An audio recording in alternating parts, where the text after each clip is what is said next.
Good morning everyone. আপোনালোকে নিশ্চয় apply কৰিছিল ৰেলৱে গ্ৰুপ ডি তোৰা 62907 পোষ্টত আৰু এই 62907 পোষ্টৰ এনসাৰ কি আপোনালোকে পাই গৈছে আৰু এনসাৰ কিত আপোনাৰ কিমানটা শুদ্ধ হৈছে বা আপোনাৰ কিমানটা ভুল হৈছে হিসাব নিশ্চয় কৰিছে কোনে কিমান নাম্বাৰ পাইছে আপোনালোকে কমেন্টত জনাব আজিৰ এইটো ভিডিওত আমি আলোচনা কৰিম ৰেলৱে গ্ৰুপ ডিৰ 62907 পোষ্টৰ কাট অফ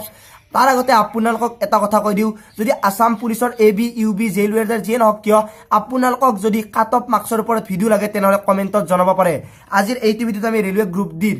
গুৱাহাটীৰ বিষয়ে আলোচনা কৰিম অৰ্থাৎ গুৱাহাটীত কিমান নাম্বাৰ পালে আপোনালোকে পাস কৰাৰ চান্স থাকিব যেহেতু এইটো এটা অফিচিয়েল নহয় অফিচিয়েল হলে আপোনালোকক ডাইৰেক্ট ধৰি দিব পাৰিলো হয় এইটো এটা হৈছে এটা আনঅফিচিয়েল এনাউন্সমেন্ট আপোনালোকে সকলোখিনি গম পাব জেনাৰেলে কিমান নাম্বাৰ পালে পাস কৰিব ওবিসি এসসি এসটি সকলোৰে বিষয়ে কম প্ৰথম কথাটো হল জেনাৰেল আপোনালোকে জেনাৰেল কি বস্তু নিশ্চয় গম পায় এটা জেনাৰেল হৈছে ডাইৰেক্ট যিসকলে বেছি নাম্বাৰ পায় তাৰ ওপৰত এটা গুছি যাব আৰু এটা কাষ্টৰ ভিতৰত পৰে যদি আপোনালোক জেনাৰেলৰ ভিতৰত যাব বিচাৰে তেনহলে পাব লাগিব 79.75 অৰ্থাৎ প্ৰায় 80 নম্বৰ পাব লাগিব যদি ডাইৰেক্ট জেনাৰেলত গুছি যাব বিচাৰে তাৰ পিছত আহিল ওবিসি যদি আপোনালোক হয় তেনহলে প্ৰায় 75.10 প্ৰায় 76 মাৰ্কস পাব লাগিব যদি আপোনালোক ওবিসি হয় আগতে কৈছো এইটো কোনো ধৰণৰ অফিচিয়েল নহয় এইটো ধৰি দিয়া কথা আপোনালোকে যদি ইমান মাৰ্কস পায় তেনহলে পোৱাৰ এটা চান্স আছে তাৰ পিছত আহিল এসসি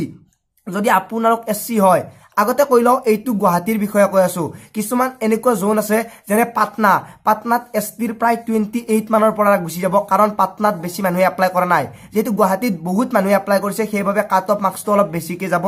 ইয়াতে এসসিৰ বাবে উল্লেখ কৰিছে 56.04 বা 56.14 প্ৰায় 57 পইণ্ট লাগিব যদি 57 পইণ্ট মাৰ্কস পায় তেনহলে আপোনালোকে এসসি হলে গুছি যাব এতিয়া হিল এসটি যদি আপোনালোক এসটি হয় হিল এৰিয়া হক বা প্লেন এৰিয়া হক প্ৰায় 52 পইণ্ট আপোনালোকে 45 পাব লাগিব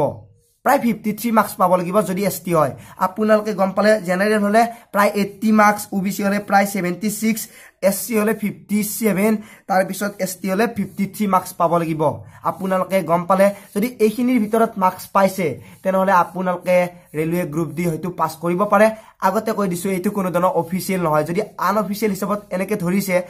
তেনহলে আপোনালোকৰ মাৰ্কসবোৰ এনেকুৱাকে যাব অলপ বেছি হ'ব পাৰে কম হ'ব পাৰে যদি কম হয় আমাৰ বাবে ভাল খবৰ আপোনালোকে কিমান মাৰ্কস পাইছে কমেন্টত জনাব আৰু জনে জনে পাস কৰিছে বা আপোনালোকে পোৱাৰ চান্স আছে এইখিনি নাম্বাৰৰ ভিতৰত তেওঁলোকক কংগ্ৰেচুলেশ্যন কাৰণ হৈ যাব পাৰে আপোনালোকৰ লাইফত কিবা এটা যে নহক কিয় আজি ভিতৰত এইখিনিয়ে আসাম পুলিশৰ বিষয়ে কৈছো যদি আপোনালোকক লাগে তেনহলে কমেন্টত জনাব যে নহক কিয় মোৰ এটা সেকেন্ড চেনেল আছে জেম ব্লগছ বুলি আজি ধুনিয়া এটা ব্লগ আহি আছে মাধৱ মন্দিৰৰ কালি আছিল কিবা এটা উৎসৱ তাৰ বিষয়ে এটা ভিডিও বনাইছো যদি ভিডিও চাব বিচাৰে তেনহলে সেইটো চেনেল সাবস্ক্ৰাইব কৰিব লিংকটো ডেসক্ৰিপচনত দি আছে লগতে এইটো চেনেল সাবস্ক্ৰাইব কৰিব এইখিনিত থকা জিতুমনি নাম্বাৰ সিম্বল ক্লিক কৰি আজিলৈ মানে পুনৰ লগ পোৱাৰ আশাৰে মই জিতুমনি জয় আই